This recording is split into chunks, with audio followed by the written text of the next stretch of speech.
ምንድነው ወንድሜ ምንድነው ምን አደረኩኝ ምን አደረኩ ትላለህ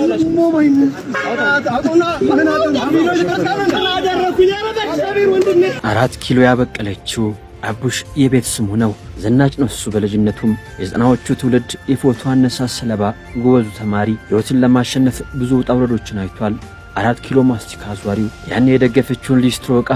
ዛሬም በክብር አስቀምጧታል የአምባሳደር መንገድ የታክሲ ረዳቱ የሰሜን ማዘጋጃው የፓርኪንግ ሰራተኛው የፒያሳው ስፖርት ቤት ተላላኪና የጽዳት ሰራተኛ ቀበሌም ቲያትር ክበብ ጎራ ብሏል እንጀራ ለመብላት ብዙ ዞሯል በብዙ ሙያ ቀዳዳዎቹን ለመድፈን ጥሯል የምርነት ህልሙ የኮቶቤው መምህር የማይክሮሊንኮ አካውንታንት ስለ ህልሙ በነፃ ቀጠሩኝ ብሎ ለኢቲቪ ደብዳቤ ጻፈው ህልመኛው ወጣት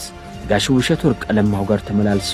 ስለ ማስታወቂያ ብዙ ልምድ ቀስሟል ስለ እናቱ ቢያወራ የማይሰለቸው የዋት መልኳን ግርማ ሞገሷን ዘበናይ ነበረች እኮ ሰላምዬ እኔን ያላባት ስታሳድግ መልኳን ያጣች እናቴ ይቿት የኔ ጀግና የዋት በስድስት ወሬ ከጉልበታ ላይ አውላኝ ጉልበቷን ያጣች ብሎ ዛሬም ጥሏት መውጣት ዳገት የሆነበት በ60ኛ ልደት በዓሏ ላይ ሰርፕራይዝ ያደረጋት ካባ ደርቦ ዳግሜ ሞሸራት አበባ ያስበተነላት በርካቶች በታደሙት ዝግጅት በእንባ ያመሰገናት እጁን ነክሶ ስለሷ በእንባ የተናገረ ሶፊ የእናቱ ልጅ የባቡል ኬሩ የበጎ አድራጎት ድርጅት መጀመሪያው ጎብኚ ጋዜጠኛ ስለ በጎነቱ በወረቀት የተመሰከረለት ታዋቂ ሰዎችን ወደዚህ ደጅ የሰበሰበ ስለ መልካም ስራው ተቆሞ የተጨበጨበለት ጋቢ የሚደረብለት አምባሳደሩ የሙያችን ተምሳሌታችን ኢቲቪ ገብቶ ህልሙን የኖረ የኢቲቪን በር ከፍቶ የገባ ኮምፒውተሩ ላይ ቁጭ ብሎ ሳለፈበት እንጀራ የጎለጎለ በመረጃ ራሱን ለማብቃት ጥረት የሚያደርግ ህልሙን ለመኖር ብዙ ጣውረዶችን ያለፈው ልጅ ዛሬ ህልሙን እየኖረ ነው የቲቪ ስቱዲዮ መመላለሻው ነው የእሁድ መዝናኛው ወንበር የሚጠብቁት ባለ አስተማሪ ታሪክ ባለቤቱ